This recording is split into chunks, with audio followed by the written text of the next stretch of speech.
Խնամքի աստվածաբանություն առարկայի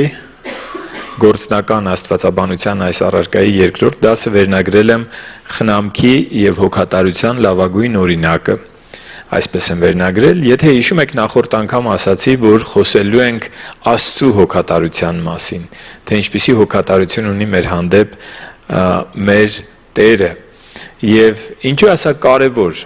որովհետև մեզ օրինակ է պետք, վերնագիրն էլ հենց խնամքի և հոգատարության լավագույն օրինակը, մեզ օրինակ է պետք, մարդիկ տարբեր, տեսել եք ծնողները ոնց են իրենց երեխաներին դաստիարակում, ամեն ծնող իր մոտեցումը ունի, և ինչպես որ իրենց օրինակ է եղել, գուցե օրինակ են եղել իրենց ծնողները, գուցե օրինակ է եղել մեկ ուրիշ ընտանիք, որտեղ տեսել են հաջողված դաստիարակություն, իրենք տեսնելով սովորել են և գուցե ուսումնասիրել են, կրթվել են, մեթոդներ են ուսումնասիրել և դրանք կիրառել են իրենց ընտանիքում։ Եվ մենք այսօր, եթե որպես քրիստոնյաներ, որպես Քրիստոսի հետևորդներ, անկեղծ ինքներս մեզ հարցնենք, օրինակ խնամքի լավագույն օրինակը ո՞րն է, այս տիեզերքում կա մեկը, որ կատարյալ սեր է, կատարյալ բարություն, կատարյալ հոգատարություն, և դա այս տիեզերքի արարիչ Աստվածն է։ Իհարկե, շատ-շատերի համար Աստված, այսպես այն հարաբերությունը, որ Տեր Հիսուսը ասեց, հայրական հարաբերությունը շատ-շատերի համար շատ հեռու է, և մարդիկ իրենց լքված են զգում, մարդիկ Աստծուն են հեռու տեսնում, բայց ուզում եմ նայենք այսօր Աստվածաշնչին և Հայր Աստծու հոգատարությունը, սերը, խնամքը թույլ տանք, որ մեզ ուսուցանի, թե մենք իրար հանդեպ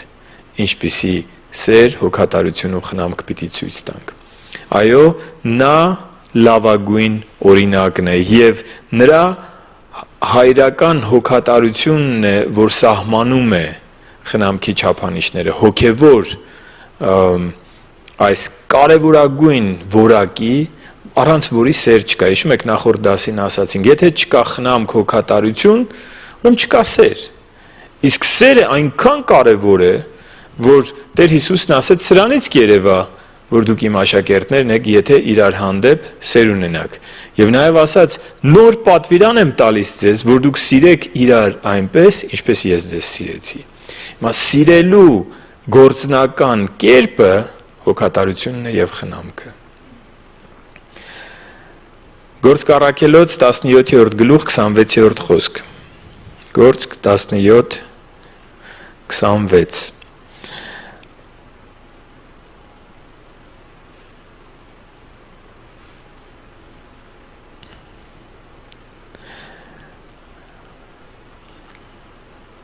Նա է ամեն բանի կյանք և շունչ և ամեն ինչ տալիս։ Նա է ամեն բանի կյանք, շունչ և ամեն ինչ տալիս։ Նրանով է ամենը ստեղծված և նա է կյանքի հեղինակը։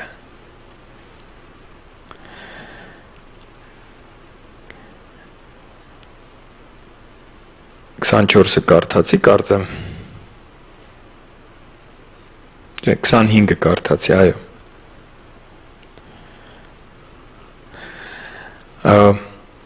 Հոգատար և սիրող Աստծո մասին շատերը ունեն սխալ ընկալում։ Գիտեք,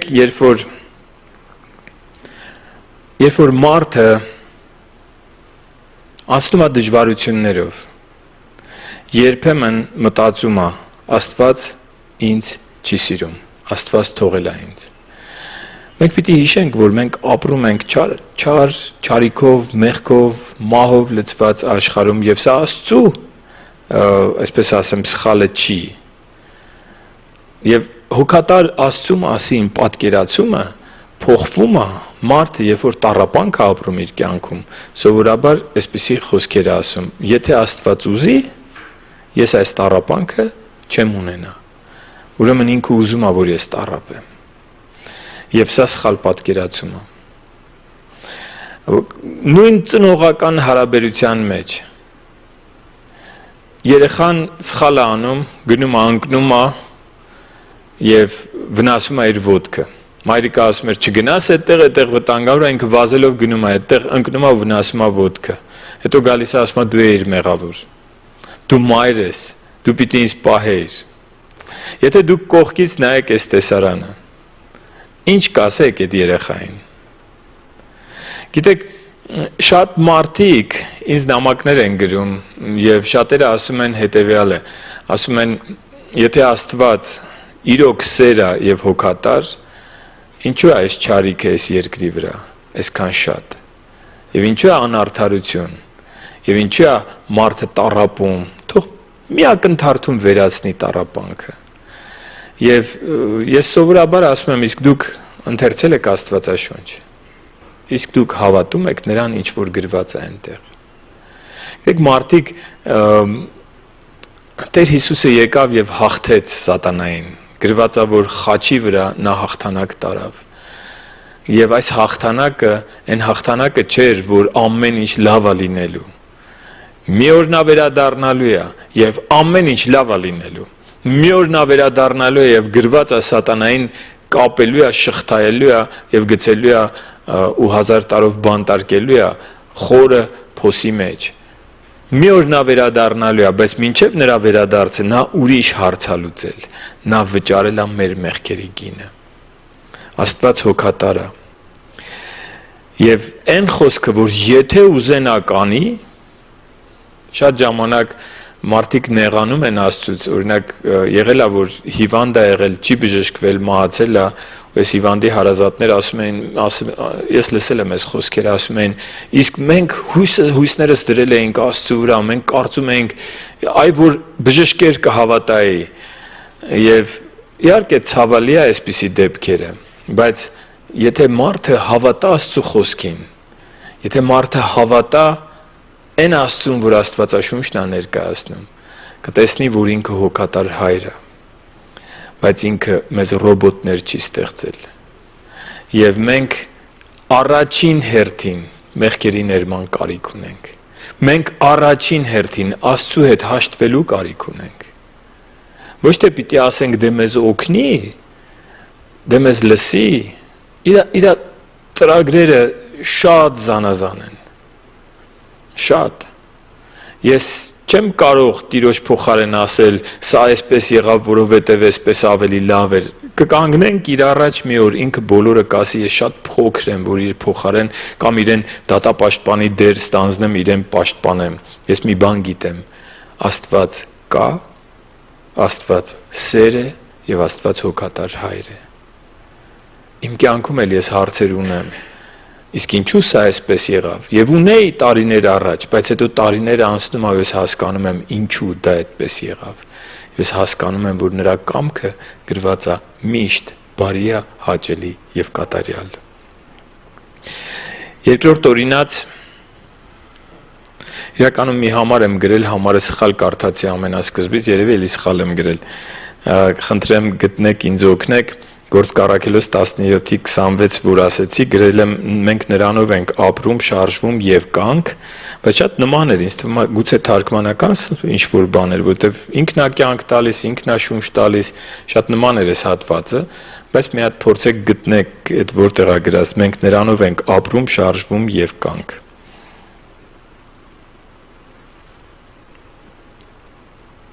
Քսանութն է, լավ գտա։ 17-26 եմ գրել, բայց 28 է։ Իսկ գուցեև 28 եմ դրել, ակնոցներս խաբում է ինձ։ Որովհետև մենք նրանով ենք ապրում, շարժվում եւ կանք։ Մենք նրանով ենք ապրում, շարժվում եւ կանք։ Նայա մեզ, գիտեք, մարդը երբ որ մի բան կորցնում է, սկսում է գնահատել։ Շնչում ես, քայլում ես, մտածում ես, շատ-շատերը այդ ունակությունը չունեն, դու այսօր ունես դա, նրանով է կյանքը և նրանով է, որ մենք կանք, և կյանքը պարգև է, և եթե անգամ կյանքը շատ դժվար է, դա չի նշանակում Աստված հոգատար չի, դա նշանակում է մենք պիտի այս ամենի մեջ լավագույնը գտնենք, որտև այս կյանքը ժամանակավոր է և հավիտենական կյանքն է, Այն մարդիկ, ովքեր այստեղ դժվարություն հավիտենական կյանքն է մեզ սպասում, եթե հավատարիմ մնանք մինչև վերջ, այն մարդիկ, ովքեր այս կյանքում դժվարություններով են անցնում, անհամեմատ ավելի մեծ դժվարություններ կարող են լինել, եթե Աստծո կամքին չհնազանդվենք։ Սա հավիտենական տանջանքն է կրակելիճի մեջ եւ հավիտենական երանությունն է սպասում են մարդկանց, ովքեր կհավատան Աստծո խոսքին։ Դրա համար հիմա կարդալու ենք Աստծո խոսքը եւ փորձենք տեսնենք հավատում ենք, թե չենք հավատում։ Երկրորդ Օրինաց 4 գլուխ 40-րդ խոսք։ Պահիր նրա կանոններն ու պատվիրանները, որոնք այսօր ես պատվիրում եմ քեզ, որպեսզի քեզ համար եւ քեզանից հետո քո որդիների համար լավ լինի, որպեսզի քո օրերը երկար լինեն այն երկրի վրա, որ քո Տեր Աստվածը ընդմիշտ տալիս է քեզ։ Մենք տեսնում ենք, որ Աստծո հոգատարությունը եւ սերը պայման չունի, բայց Աստծո ընտանիքի մաս դառնալը պայման ունի։ Ուզում եմ սա հասկանանք։ Լավ։ Աստծո սերը եւ հոգատարությունը պայման չունի, բայց Աստծո ընտանիքի մաս դառնալը, ապահովության վայրում լինելը պայման ունի։ Պահիր նրա կանոններն ու պատվիրանները, որպեսզի քեզ համար եւ քո սերունդների համար լավ լինի։ Եթե մենք իր պատվիրաններն ու կանոնները անարգենք, հետո մեզ հետ վատ բան լինի, ում պիտի մեղադրենք։ Այն երեխայի պես, որ ծնողը զգուշացրեց, ասես չգնաս, վտանգավոր է, ու ինքը վազելով գնաց հենց այնտեղ, որտեղ ծնողը ասում էր չգնաս։ Ում մեղադրենք, ծնողին։ Իհարկե ոչ։ Մյուս հատվածը երկրորդ Օրինաց 6-րդ գլխի 18-րդ խոսքն է։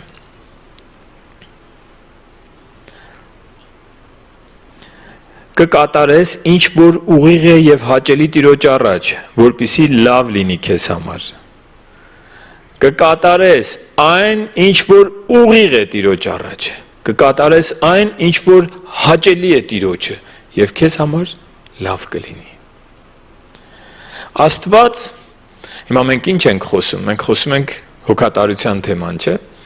Տեսնում ենք, որ Աստված մանիպուլյացիաների չի ենթարկվում։ Դու ոչ ծոմապահությամբ կարաս իրան մանիպուլյացիայի ենթարկես, ոչ քո լացելով, ոչ քո աղաղակով, գիտեք, չէ, մարդիկ այդ մուսուլմանական աշխարհում ընդունված է, որ իրանց տեսել եք, որ իրանց ծեծում են մինչև արյուն գա։ Գիտեք ինչի համար են դա անում։ Իրանք կարծես Աստծո խղճահարությունն են, հա, որ Աստված իրանցների, իրանք այդպես ցավացնում են իրանց, որ Աստված իրանցների կամ Աստված իրանց լսի, ցույց են տալիս, որ Աստծուն ավելի շատ են սիրում, քան թե իրանց մարմինը, այսպիսի, չգիտեմ, ամեն մեկը տարբեր շարժառիթներ կարող է ունենա դա անելու, բայց մենք երբեք Աստծուն չենք կարող մանիպուլյացիայի ենթարկել։ Երբ որ իրար օգնելու ժամանակը կգա։ Չնայեք մարդը ինչքան հուզված է, դուք էլ հուզվեք։ Աստված չի լսում մեր աղաղակը, եթե մենք ուզում ենք մեր կամքը անել։ Եվս մեկ անգամ ասեմ։ Աստված չի լսում մեր աղաղակը, եթե մենք իրան փորձում ենք համոզել, որ անի այնպես, ինչպես մենք ենք ուզում։ Ես այսպես եմ ուզում։ Մի ժամանակ մի տղամ սիրահարվել էր մի աղջկա, ու այդ աղջիկը իրան մերժեց։ Ու ինքը ծոմ էր պահել, ինքը աղոթել էր, այդ աղջիկը իրան մերժեց, ասեց չէ։ Ու ինքը ասեց ես տենց Աստծու չեմ ուզում, պաշտեմ։ Այս ականջները լսել է այդ խոսքը։ Ասում եմ ինչու,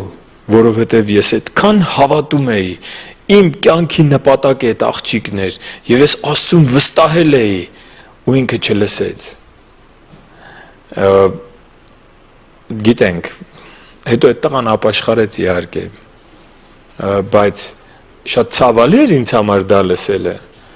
եւ երբ որ մենք պայման ենք դնում Աստծուն, այսա որ անես, քեզ կհավատամ, այսա որ անես, քեզ կհավատամ, այսինքն Աստված կա, իրան չհավատաս ինքը չի տուժելու, իրան չհավատաս դու ես տուժելու, որտեվ հավատքով է փրկությունը։ Հիմա Աստված քեզ այնքան է սիրում,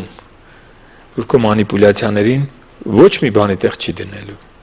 Աստված քեզ այնքան է սիրում, որ քո տնկտնկոցին, տրտունջին, բողոքին, նեղանալուն Աստված այնքան է մեզ սիրում, որ չի նայում մեր ցանկություններին, Աստված նայում է մեր կարիքին, ինչա քեզ պետք։ Եվ շատ ժամանակ երբ որ մեկը կարիքի մեջ է,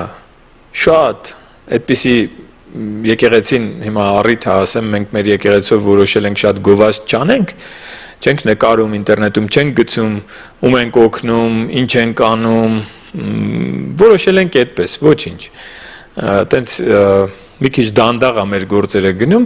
այսինքն երբ որ գովազդ ես անում, շատանում է ծառայությունը, մեծանում է ծառայությունը, հույսի տուն ծառայությունը ունենք, որ այցելում է հիվանդներին, այցելում է միայնակներին, այցելում է հոգեբանական խնդիր ունեցողներին, այցելում է մահվան մահճում լինողներին, այդ վերջին ապաշխարության առաջնորդելու համար։ Մի խոսքով, այսպիսի ծառայություն ունենք, որ այցելություններ է կատարում, եւ այդ այցելությունների ժամանակ երբեմն մարդիկ ասենք թե աղքատ ապրող ընտանիք է։ Դու տեսնում ես, որ այս մարդը հացի կարիք ունի, իհարկե այդ հացը պիտի առնես, չպիտի ասես Հակոբոս Առաքյալն ասում է, չպիտի ասես կաղոթեմ քեզ համար, գնա կշտացի, տաքացի, հանդերձի կարիք ունի, հացի կարիք ունի, անում ենք դա, այնա ծառայողները նստած են, ժպտում են եւ հաստատում են, որ անում ենք, բայց երբեմն կարիքը դա չի։ Այդ մարդու կարիքը այստեղ է։ Եվ պիտի փոխվի իր մտածելակերպը։ Պիտի փոխվի իր վերաբերմունքը, օրինակ աշխատանքին, իր վերաբերմունքը մարդկանց։ Մեկը միայնակ է մնացել։ Հետո մի քիչ խոսում ես հետը, տեսնում ես ինչի է միայնակ մնացել։ Որովհետև բնավորության խնդիր ունի։ Եվ դրա համար է միայնակ մնացել։ Երբ որ մենք այս խնամքի աստվածաբանությունը կանցնենք հաջորդ դասերին, կտեսնեք, որ ճիշտ Տեր Աստծու պես մենք չպիտի նայենք, հուզվենք, Աստված որ նայում է, տեսնում է սիրտը մի անգամից, եւ կարա ասի քո կարիքը սա չի։ Դու աղոթում ես, Տեր, պարտքերի տակ եմ, չեմ կարողանում։ Աստված ասում է, այ երբ որ դու հիշում եք խոսքերը, երբ որ դու իմ կամքի համեմատ աղոթես, ես կպատասխանեմ։ Որն է քո կամքը, ես պարտքերի տակ եմ, տոկոսների տակ եմ, չեմ կարողանում տամ, որն է քո կամքը, ինչ աղոթեմ։ Աղոթի, որ ծուլությունը գնա քեզանից, աղոթի, որ փողը ծախսել սովորես, աղոթի, որ քո ունեցածից շատին չվազես եւ չգիտեմ, հազարու մի բան ես չեմ ասում հիմա այդ կոնկրետ այդ դեպքն է, բայց հնարավոր է այսպիսի բան, մարդը ընկնի ֆինանսական ճգնաժամի մեջ, որովհետեւ օրինակ վարկավերցնում եւ գնում է հանգստանալու, օրինակ եմ ասում, իհարկե հնարավոր է, մարդը ընկնի ֆինանսական ճգնաժամի մեջ, որովհետեւ ծույլ է եւ չի ուզում աշխատի, հնարավոր է թե հնարավոր չի, իհարկե հնարավոր է, մարդը ընկնի ֆինանսական ճգնաժամի մեջ, որովհետեւ չի կարողանում ինչ-որ մեկին ոչ ասի, պիտի ոչ ասի, ասի ոչ, որպեսզի կռիվ չլինի ինքը ոչ չի ասում, հետո ընկնում է խնդրի մեջ, հիմա ինչի համար պիտի աղոթի այս մարդը, եւ Աստված չի տեսնում մեր ցանկությունները, Աստված տեսնում է մեր կարիքը, եւ մենք պիտի Աստծուց սովորենք, 103-րդ Սաղմոս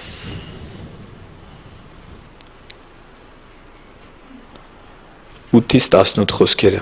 տեսեք ինչ հրաշալի է, բարեգութ և ողորմած է Տերը, համբերատար է և գթառատ, նա ընդմիշտ չի բարկանա և ողջ չի պահի հավիտյան, նա մեզ հետ չի վարվում մեր մեղքերի համեմատ և մեզ չի հատուցում մեր անօրենությունների համեմատ, այլ որքան բարձր է երկինքը երկրից, այնքան զորավոր է նրա գութն իրենից վախեցողների նկատմամբ, ում նկատմամբ? Իրենից վախեցողների նկատմամբ, որքան որ արևելքը հեռու է արևմուտքից, այնքան էլ նա մեզնից հեռացրեց մեր հանցանքները, ինչպես որ հայրն է գթում իր որդիներին, այնպես Տերն է գթած իրենից վախեցողների հանդեպ, ում հանդեպ? Ովքեր են, որ Աստծու հայրությունն են զգում, իրենից վախեցողները, սիրելիներ, Աստված բոլորին է սիրում, Աստված բոլորին է ուզում փրկի, Գրված է, ես մեռնողի մեռնելը չեմ ուզում, անգամ գրված է ամբարիշտի մեռնելը չեմ ուզում եմ, որ նա դարձի գա ու ապրի, բայց ում հանդեպ է նրա գութը, ում հանդեպ է նրա ողորմությունը, աստվածավախություն չունեցողների, մեղքի կյանքը սիրողների, այնքան բարի մարդիկ կան մեր շրջապատում, բարի են, լավն են, որ մյուսների հետ համեմատես են ամենամեղավորները շատ լավն են նրանց համեմատ, բայց անգամ Աստծո խոսքը չգիտեն, որ իրանց կյանքից մեղք է հեռացնեն։ Աստվածաշունչ չեն կարդում, աստվածավախություն չունեն, որ իրենց կյանքից մեղք է հեռացնեն։ Աստվածավախություն չունես, աստվածավախություն ունեցողների համար է գրված, Տիրոջ հրեշտակը բանակ է կազմում Տիրոջից վախեցողների շուրջ, պաշտպանում է իրենց։ Աստվածավախություն չունես, այս աշխարհը լի է չարիքով, հոգևոր աշխարհում կա թշնամի, գալիս է քեզ վնասում է, որովհետև դու պաշտպանված չես, ում ես մեղադրում, Աստծուն, այս խոսքերը քեզ համար է, որ ճանաչես նրա կամքը, որ գաս Աստվածաշնչին, որ կարդաս, տեսնես ինչն է քո կյանքում, որ աստվածավախությունը գողանում է, ինչն է, որ դու անում ես ու Աստծուն հաճելի չի, ու ապաշխարես, ու դառնաս իր ընտանիքի մի մասը։ Ովքեր նրան ընդունեցին, Հովաննու առաջին գլուխ 11-12 խոսքերն է, նրանց իշխանություն տվեց Աստծու որդիներ կոչվելու։ Ընդունում ես դու Տիրոջը, թող պաշտպանի ընդունեմ, քո առևտուրը չի անցնելու։ Ընդունում ես, որքան ուշ ընդունես, այնքան շատ ես վնասվելու։ Իսկ եթե չընդունես, կործանվելու ես, որովհետև գողը գալիս է, որ գողանա, կործանի ու սպանի, իսկ Տեր Հիսուսը եկավ։ Գիտեք, այդ խոսքերը, որ գրված է, եկավ, որ դու կյանք ունենաք եւ ավելիով ունենաք, առատությամբ ունենաք, այդ նույն գլխում է, եթե չեմ սխալվում, Հովաննու 10-րդ գլուխն է, Տերը ասում է, ես եմ բարի հովիվը, մենք բարի հովիվ ունենք, այդ հոգատարությունը անըմբռնելի է, ասում է, ես իմ կյանքը դնում եմ, իմ գառների համար, ես եմ բարի հովիվը,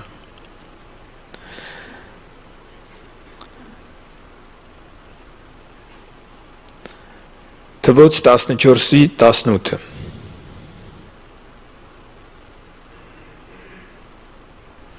Տերը համբերատար է և բազմողորմ, անօրենությունն ու հանցանքը ներող, բայց ամենևին անպատիժ չի թողի հանցավորին,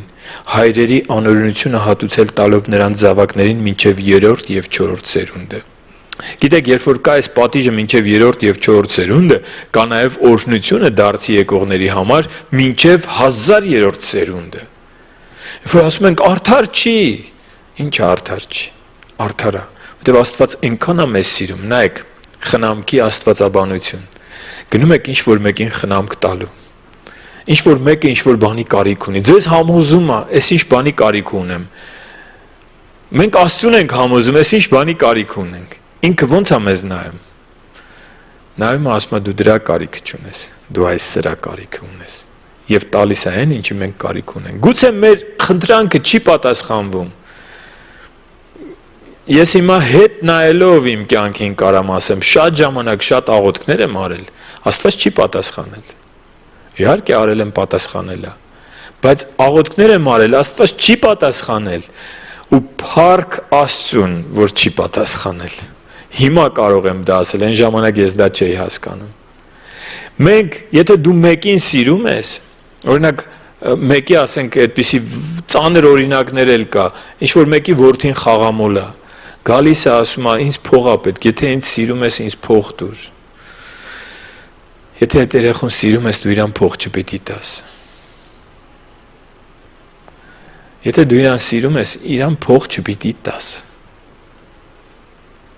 Էլ ինչ մանիպուլյացիաներ, էլ ես ինձ կվնասեմ, ինքնասպան կլինեմ, հետո դու որպես ծնող այսպես կանես, այնպես կանես, չես կարող ապրես։ Եթե դու իրան սիրում ես, պիտի մտածես ոնց օգնես։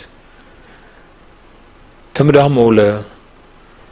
չգիտեմ, այդ բոլոր կապանքները, բայց կապանքները դնենք մի կողմ, սովորական մարդը, որ օգնության կարիք ունի, գնում ես։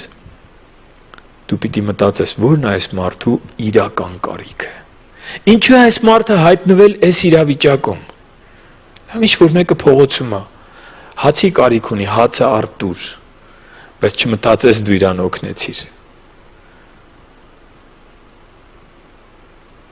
Դու իրան մեր մյուս այդ ինչ կպատասխաններ հենց այս թեմայով է։ Երբ որ երկու կույրը Տեր Հիսուսին աղաղակում են, ասում են Հիսուս Դավթի որդի ողորմիր մեզ, Տեր Հիսուսը հարցնում է ինչ արեց, ինչ եք ուզում որ անեմ ձեզ։ Ինչ եք ուզում։ Փող եք ուզում։ Ողորմելը կարա տարբեր ձևով հասկանանք։ Փող եք ուզում։ Ինչ եք ուզում։ Ուզում եմ որ տեսնեմ։ Խնդիրը լուծենք մարդկանց։ Տիրոջից սովորենք օգնել իրար։ Լավ, հիմա հասկանում ենք, չես դասի իմաստը։ Հորից, մեր երկնային հորից սովորենք ճիշտ հոգատարություն իրար հանդեպ։ Երբեմն հոգեբանական խնդիր ունեցող մարդիկ կան, որ Փառք Աստծուն մեր եկեղեցու ծառայողների համար կարծես մեր եկեղեցին այս մասնագիտացում ունի վախի, տագնապի, այսպես այս հոգեբանական ճնշվածության խնդիր ունեցող մարդկանց կարողանում ենք օգնություն ցույց տալ, այնպես չի որ բոլորին կարողանում ենք, բայց մեծամասամբ մեր եկեղեցու անդամներն էլ նախկինում այդպիսի խնդիր ունեցողներ են, շատ մեծ հատված է։ Եվ ես զգուշացնում եմ, որ այդպիսի խնդիր ունեցող մարդիկ երբեմն ուզում են դու իր կողքը նստած լինես, որ թողես քո բան ու գործը ամբողջ օր իր հետ լինես, կարան զանգեն ժամերով խոսան քեզ հետ, եւ ես զգուշացնում եմ, թույլ չտաք, կարաք հիշեք այդպիսի դեպքեր, թույլ չտաք, այդ մարդու կարիքը էդի չի, այդ մարդու կարիքը ուրիշ բան է։ Մենք չպիտի ցավազրկող լինենք այդ մարդկանց համար, մենք պիտի դեղամիջոցը ցույց տանք, իրանց դեղամիջոցը հոգևոր աճն է, Քրիստոսի հետ հաշտվելը, Քրիստոսի հետ մտերմանալը, Աստծու խոսքին ավելի հավատալը, քան թե այն մտքերին, որ չարը ուղարկում է։ Եվ մեր հորից մենք սովորում ենք սա, ոչ թե արցունքները, այլ կարիքը, ոչ թե աղաչանքը, այլ կարիքը։ Համբերություն, ներում, Տերը համբերատար է, ներող, բազմողորմ, խրատող։ Գրած է Հակոբոս 1:17-ում ամեն բարի շնորհ ու ամեն կատարյալ պարգև վերևից է իջած լույսի հորից։ Մեր կյանքը նրա պարգևն է։ Նրա պատիժը նույնպես սեր է։ Հիշում եք Տեր Հիսուսի խոսքերը, ասում էր լավ է մեկ աչքով մտնես կյանքը, քան թե երկու աչքով առողջ գնաս գեհենի կրակների մեջ։ Ինչ է ասում։ Մենք ասում ենք աչքս բուժիր։ Ինքը ասում է լավ որ օրինակը աստվածաշնչյան լինի, Պողոս առաքյալը ասում է հեռացրու ինձանից այս ցավը։ Մարմնի խայտ, սատանայի հրեշտակը բռնցքահարում է, ես եմ արդեն ասում, շատերի համար աղոթում եմ, իրանք բժշկվում են, ինչ կլինի այս ցավը հեռացրու ինձանից։ Եվ Տերը ասում է, դու քեզ լավ չես ճանաչում։ Քեզ մի բան է պետք, որ քեզ խոնարհ պահի։ Որովհետև որ հպարտացար, ես մի մեծ ծառայող եմ կորցնելու։ Ու ես չեմ ուզում քեզ կորցնեմ։ Ես ուզում եմ դու ինձ հետ երկնքում լինես։ Եվ որպեսզի դու ինձ հետ երկնքում լինես, ես քեզ այս ցավը կտամ, բայց նաև շնորհ կտամ։ Որովհետև Տերը պատասխանում է իմ շնորհը քեզ բավարար է։ Երբ որ մենք մենակ այս կյանքով ենք նայում, մենք կասենք անարդարը։ Պողոս առաքյալը, լսեք Պողոս առաքյալ, այսքան ծառայություն, այսքան հրաշք, այսքան դժվարություն, իր կյանքի դժվարությունները հանուն Աստծու, որ կարդում ենք, այս տառապանքներով, չարչարանքներով, Տեր Աստված, քո համար այդ մի ցավը ինչի չես հեռացնում իրանից։ Եվ երկնքից լսում եմ պատասխանը։ Չգիտեմ դուք լսում եք թե ոչ, որովհետև սիրում եմ իրան։ Մենք դա չենք կարող տեսնել։ Բայց ամբողջ հարցը նա չի, տեսնում ենք թե ոչ, ամբողջ հարցը նա մենք հավատում ենք թե ոչ։ Հավատում ենք, որ այդ խնդիրը, որ Պողոս առաքյալը ուներ, հոր հոգատարությունն էր իր հանդեպ։ Ես հավատում եմ։ Ես հավատում եմ, որ մեր կյանքում էլ ոչինչ պատահական չի լինում։ Ես հավատում եմ, որ մեր հայրը սիրող է, որովհետև գրված է Աստված սեր է, և ուզում է, որ մենք էլ իր նման սեր լինենք, սիրող լինենք։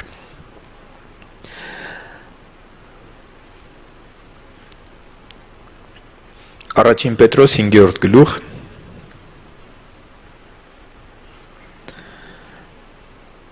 6 և 7 խոսքեր։ Աստծու հզոր ձեռքի տակ խոնարհվեք, որպեսզի ձեզ ժամանակին բարձրացնի։ Պայմանը խոնարհվեք, և նա ձեզ կբարձրացնի։ Ձեր ամբողջ հոգսը նրա վրա գցեք, որովհետև նա ձեզ համար հոգ է տանում։ Աստված քեզ համար հոգ է տանում, բայց Աստված խոնարհներին է շնորհք տալիս։ Հպարտների կյանքում սատանան չի, որ խնդիրներ է ստեղծում։ Ես կարծում եմ հպարտները հենց սատանայի բանակից են, ինչի պիտի իր բանակի մարդկանց խնդիրներ ստեղծի։ Հպարտների կյանքում Աստված է, որ խնդիրներ է ստեղծում։ Որքան ուզում եք քշեք դևերին, քանի դեռ խնդիրը հպարտությունն է, դու քեզ մյուսից բարձր ես դնում, գրված է Աստված հպարտներին կամ ամբարտավաններին հակառակ է։ Սատանան չի խնդիրներ ստեղծում, Աստված է խնդիրներ ստեղծում։ Ինչու՞։ Որ այդ մարդը խոնարհվի։ Ինչու՞։ Որովհետև սիրում է իրան։ Որովհետև գրված է ես չեմ ուզում, որ ինչ որ մեկը կորսվի։ Խնամքի աստվածաբանություն։ Նա հոգ է տանում մեզ համար։ Մենք պիտի հոգ տանենք իրար համար։ Եվ մենք պիտի սովորենք տեսնել կարիքը։ Երբ որ մենք կտեսնենք կարիքը, ոչ թե մարդուն կլսենք, ինձ այս ինչ բանն է պետք, ինձ պետք է կողքս նստես, ինձ տենց են ասել, Արման եղբայր, որ նստում ես կողքս, ես ինձ լավ եմ զգում, ասում եմ, ես չեմ կարող քո կողքը նստած ապրեմ, ես ունեմ ծառայություն, ընտանիք, ես չեմ կարող քո ընտանիքում ապրեմ, դու որ գալիս ես, ես ինձ լավ եմ զգում, ինչ կլինի, մնաս տեղ, ասում չի լինի այդպես, քո կարիքը դա չի, կա մեկը, որ միշտ կարա քո կողքին լինի, իրան թույլ տուր, ինքը կարա համ քո կողքին լինի, համ իմ կողքին լինի, ինձ խաղաղություն տա, քեզ խաղաղություն տա, միաժամանակ միայն Աստվածը, որ կարա միաժամանակ բոլորի կողքին լինի, և մենք պիտի տեսնենք մարդկանց կարիքը, մենք պիտի տեսնենք մարդկանց խնդրի արմատը։ Ես մեկ հատված, Եբրայեցիս 12-րդ գլուխ 5-րդ խոսքից։ Եվ մոռացել եք այն խրատը, որով ձեզ հետ խոսում էի իբրև որդիների, որդյակ իմ, Տիրոջ խրատը մի անարգիր, եւ ոչ էլ նրանից հանդիմանվելու ժամանակ վհատվիր, որովհետև Տերը ում սիրում է, նրան խրատում է։ Պատժում է ամեն զան, մտածում ես, որ ասեմ կնեղացնեմ, ես քեզ շատ ուղիղ ասեմ, ինքը քեզ հարազատ չի։ Դու իրան չես սիրում այնքան, որ իրան օգնես։ Իսկ եթե մտածում ես ոչինչ, որ կնեղացնեմ, թող նեղանա, բայց ես ուզում եմ այս մարդը ազատվի իր խնդրից, արմատը բուժվի, ոչ թե ցողունը բուժենք, էլի հիվանդ արմատից մի հատ դուրս գա, բուժենք, էլի դուրս գա, բուժենք, տարիները անցնում են, մարդիկ նույնն են, որովհետև արմատը բուժման կարիք ունի։ Եվ եթե մարդը քեզ հարազատ է, տեսել եք, որ ինչ որ մի թերություն կա, ասենք, չգիտեմ, մազերի վրա, դեմքի վրա, հագուստի վրա, ու մարդիկ ամաչում են գնան ասեն, որովհետև հարազատ չեն։ Իսկ եթե հարազատն է վազելով գնում է ու ասում է, լսի, այս թերությունը շտկի, ամոթ է։ Հարազատն է։ Եվ հայրը ասում է, ում սիրում է, նրան նաև պատժում է, նրան խրատում է։ Իսկ եթե առանց այս խրատի ենք, ուրեմն հարազատ չենք։ Մենք եւս մեր մարմնավոր հայրերին խրատող ունենալով նրանցից ամաչում ենք, որ չափ առավել պետք է հոգիների հորը հնազանդվենք, որ ապրենք։ Հոգիների հորը պիտի հնազանդվենք, որ ապրենք։ որովհետև սրանք մի որոշ ժամանակ ըստ իրենց կամքի են խրատում, բայց նա մեր օգուտի համար, որպեսզի նրա սրբությանը հաղորդակից լինենք։ Ո՞րն է մարդու կարիքը։ Աստծո սրբությանը հաղորդակից լինել, սուրբ կյանքով ապրել, սա է ամենամեծ կարիքը։ Եվ նա մեզ խրատում է հենց սրա համար, որպեսզի նրա սրբությանը հաղորդակից լինենք։ Եվ ամեն խրատ տվյալ պահին ուրախություն չի թվում, այլ տրտմություն, սակայն հետո դրանով դաստիարակվածներին արդար խաղաղության պտուղ է տալիս։ Դրա համար ուղղեք թուլացած ձեռքերն ու տկարացած ծնկերը եւ ձեր ոտքերի համար ուղիղ ճանապարհներ շինեք, որպեսզի կաղը չգլորվի, այլ մանավանդ բժշկվի։ Բոլորի հետ հետամուտ եղեք խաղաղության եւ սրբության, առանց որի ոչ ոք Տիրոջը չի տեսնի։ Զգույշ եղեք, որևէ մեկն Աստծո շնորհից չզրկվի։ Զգույշ եղեք։ Աստծո հոգատարությունը իր շնորհն է։ Զգույշ եղեք, որ չզրկվեք։ Հետո Եսավի օրինակն է ասում։ Հենց մենք կորցնում ենք խոնարհությունը, հենց մենք կորցնում ենք աստվածավախությունը, մենք զրկվում ենք Տիրոջ օգնությունից, Տիրոջ շնորհից։ Զգույշ եղեք։ Եվ մենք էլ մեր օգնության ժամանակ, երբ որ ինչ-որ մեկը հպարտ, այսպես այդպիսի դեպքեր էլ ա եղել, ասում է շատ կարիքի մեջ եմ, ասում եմ ի՞նչն է կարիքը, ասում է դեղ չունեմ, հիվանդ եմ, ասում եմ դեղը առնենք, ասում է դեղը չէ, փողը տվեք, ես կառնեմ, ասում եմ հաջողություն։ Մենք քեզ չենք օգնում։ Իհարկե նենց չի, որ բոլոր դեղերը կարում ենք առնենք, նենց թանկ դեղեր կան, որ չենք կարողանում, բայց մարդիկ կան, վկաներ կան այստեղ, կվկայեն, ասում են, մենք դեղի կարիք ունենք, ասում ենք դեղը առնենք, ասում է ոչ, փողը տվեք, ես կառնեմ։ Արդեն ամեն ինչ ասված է սրանով։ Եւ հայրը ասում է զգույշ եղեք, որ չզրկվեք շնորհքից։ Մարդ կա խոնարհությունը երևում, օգնում ես, էլի ես ուզում օգնես։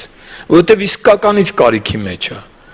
Իսկ մարդ կա հպարտությունն է երևում։ Մի անգամ օգնում ես, երկրորդ անգամ չես ուզում օգնես, որովհետև միջոցները սահմանափակ են, ուղղում ենք խոնարհներին միջոցները։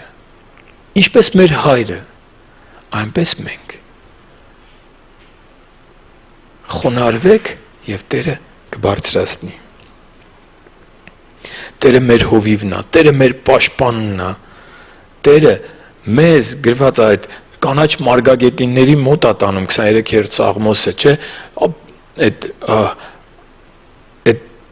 մաքուր ջրերի, որ առատ ջրերի մոտ է տանում, ինքը հոգում է մեզ համար։ Այն որ հաց ու հանդերձ ունենք, մեկը շատ, մեկը քիչ, Տերը հոգում է, ճնճղուկների համար հոգում է, իր զավակների համար չի հոգա։ Մենք պիտի սովորենք իրար համար էլ հոգանք։ Եվ մեր մեջ, հատկապես եկեղեցում ներսում գրված առաջինը հավատքի ընտանիքին, սովածներ չպիտի լինեն։ Չպիտի լինեն մարդիկ, ովքեր հագուստի կարիք ունեն։ Չպիտի լինեն մարդիկ, ովքեր պաշտպանված չեն, եթե վտանգի մեջ են, պիտի մենք իրանց կողքին լինենք։ Մենք մեր հորից պիտի սովորենք խնամքի աստվածաբանությունը։ Եվ ես շատ կուզեմ, որ այս դասընթացը փոխի մեր մտածելակերպը, փոխի մեր վերաբերմունքը իրար հանդեպ։ Երբեմն մարդը ցույց է տալիս ինքը ուժեղ է, ամեն ինչ լավ է, ֆինանսապես, ընտանիքում ամեն ինչ լավ է, բայց ինքը կարիքի մեջ է։ Եվ մենք պիտի կարողանանք տեսնենք այս մարդու կարիքը։ Եվ մենք Քրիստոսինն ենք, եթե այդ մարդու կարիքը մեզ ցավեցնում է։ Եվ մանիպուլյացիաների չենթարկվեք։ Որ ասում են, դե եթե սա սեր եկեղեցի չկա, ներողություն, այս եկեղեցում սեր չկա, եթե այստեղ սեր լիներ, կգային իմ կողքը կնստեին, մի ենթարկվեք մանիպուլյացիաների։ Տեսեք, այդ մարդու կարիքը ո՞րն է։ Այն մարդը, որ ասում է եկեղեցում սեր չկա, ամենամեծ կարիքը այն է, որ այս մարդուն պիտի սովորացնենք սեր տալ, այլ ոչ թե պահանջել։ Եվ շատ մարդիկ կան այս բառերը ասում են, չգիտեմ, ընդունված է երևի ասացվածքի պես է, եկեղեցում սեր չկա։ Շատ լավ, եկեք իրար կողք նստենք, տեսնենք, ոնց անենք, որ դու այդ եկեղեցու սերը շատացնես։ Ոնց անենք, որ դու ինչ-որ մեկին օգնես։ Աղքատ կին է իր երկու լումայով կարողացավ օգնել։ Ես հավատում եմ, որ այդպիսի մարդ չկա, որ չկարողանա ինչ-որ մեկին օգնի։ սերը հոգատարության գործերն են, որոնք բխում են կարիքից։ Ես երբ որ այս թեման ուսումնասիրեցի, տեսա մեր երկնային հայրը շատ չի նայում մեր արդյունքներին։ Մեր երկնային հայրը շատ չի նայում մեր անգամ աղոթքներին։ Գիտեք, Աստվածաշնչում առաջին Հովհաննես 5:5-ում առաջին Հովհաննես 5-ներ, բայց նայում եմ 5-ի եկեք բացեմ գտնեմ։ Հիշում եմ, որ գրել եմ, բայց չեմ գտնում այսօր։ Առաջին Հովհաննես 5-րդ գլուխ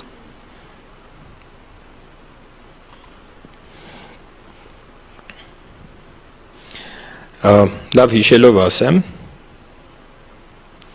որ ինչ որ խնդրում ենք, այո, 5:14-ը, սա է այն վստահությունը, որ նրա նկատմամբ ունենք, թե ինչ որ ըստ նրա կամքի խնդրում ենք, լսում է մեզ։ Մի անգամ էլ ասեմ, սա է վստահությունը, որ ունենք նրա նկատմամբ, թե ինչ որ ըստ նրա կամքի խնդրում ենք, լսում է մեզ։ Եվ եթե գիտենք, որ լսում է մեզ, ինչ որ խնդրում ենք, գիտենք նաև, որ նրանից ստանում ենք մեր խնդրածները։ Ինչ որ նրա կամքի համեմատ խնդրենք, ինքը պատասխանելու է։ Բայց ես հիմա իմ կարծիքով այս կարիք ունեմ, քննիր, եթե աղոթքները չեն պատասխանվում, քննիր։ Ես հավատում եմ Աստծո խոսքի անսխալականությանը։ Ինչի կարիք ունես։ Չգիտեմ, ինչ խնդրի մեջ ես հայտնվել։ Դու տեսնում ես խնդիրը, ես քեզ առաջարկում եմ, տեսնես արմատը եւ խնդրի արմատի բժշկությունը եւ հավատում եմ, որ Տերը բժշկելու է։ Գուցե քո բնավորության մեջ է խնդիրը, գուցե քո կարգապահության մեջ է խնդիրը, գուցե քո մոտեցումների մեջ է խնդիրը։ Մենք միշտ Տեր Հիսուսի խոսքերը դնում ենք մի կողմ, ասում է դու քո աչքի գերանը տես, որ կարողանաս մեկի փուշը հանես։ Տեր, իմ խնդիրը որն է։ Երեխաներս այսպիսին են, իմ խնդիրը որն է։ Գործերս չեն ստացվում, իմ խնդիրը որն է։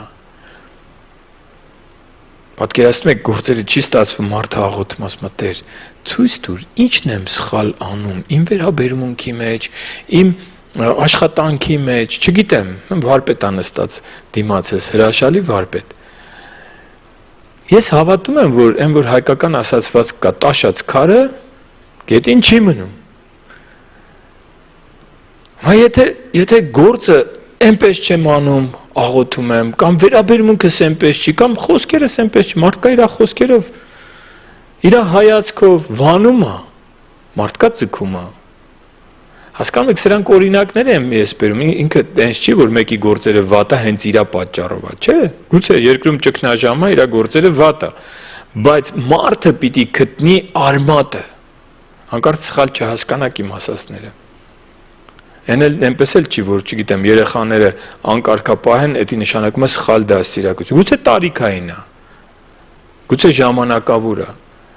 բայց ես ասում եմ, սիրելիներ, եկեք մենք մեզ քննենք եւ իրար օգնելուց հենց միայն կույրը, որ աղաղակում է, իրան գումար չտանք, ասենք այսօր կերակրվի,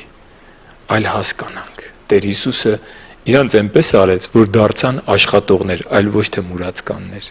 Եկեք մեր օգնությունն էլ իրար հանդեպ, մեր հորից սովորենք, առաջին հերթին տեսնենք մարդկային կարիքը եւ չնայենք իրենց արդյունքներին, աղաղակին, աղաչանքին, այլ տեսնենք կարիքը եւ ինչպես հայրն է օգնում եւ բժշկում եւ վերականգնում, այնպես իր եկեղեցին պիտի լինի։ Հույս ունեմ, որ հասկանալի էր այս դասը, մի քիչ էլ երկար տևեց, բայց հույս ունեմ, որ հիմք է մեր մյուս դասերի համար, որ մեր օրինակը, չափանիշը իրար խնամք տանելու, իրար հոգատարություն ցուցաբերելու, իրար սիրելու, դա մեր երկնային հայրն է, դա մեր Տեր Հիսուս Քրիստոսն է, իր երկրային գործերով եւ հայրը իր երկնքից կատարած միջամտություններով։ Կանգնենք աղոթքի։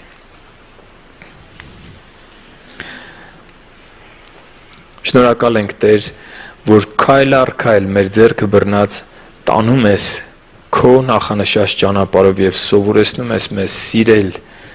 սիրել ոչ թե շուրթերով, այլ սիրել գործերով։ Եվ այո, դու եկար, որ կոտրված կյանքերը վերականգնես, Տեր։ Դու չեկար միայն աղքատներին հաց տալու համար, դու եկար,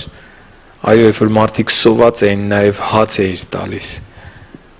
բազմացնում էիր գերբնական կերպով, բայց դու եկար, որ մարդկանց հոգևոր սովը հագեցնես։ Դու եկար, որ մարդիկ ճանաչեն ճշմարտությունը եւ ազատվեն խավարի ստրկությունից։ Դու եկար, որպեսզի մարդիկ ապաշխարեն, եւ դու ապաշխարության էիր քարոզում, եւ դու երկնքի արքայությունն էիր քարոզում։ Եվ տուր մեզ, որ քո նմանությամբ տեսնենք մարդկային կարիքը, մեզ իմաստություն տուր, Տեր, որ կարողանանք տեսնել, ոչ թե լսել իրենց ասածը, այլ տեսնել, որովհետև քո Սուրբ Հոգին կխոսի մեզ հետ եւ գերբնական կերպով, գիտության,